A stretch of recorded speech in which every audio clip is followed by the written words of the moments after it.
عالم بعد تشابي الونسو ولا مدرب بقى يحترمنا والله يا ناس.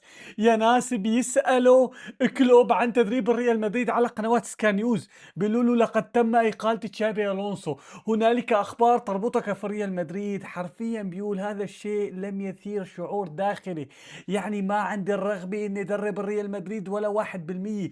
افهمها بالاضافة بيقول اعتقد ان المشكلة لم تكن المدرب، المشكلة في بعض اللاعبين. هذا اللي صرحوا كلوب.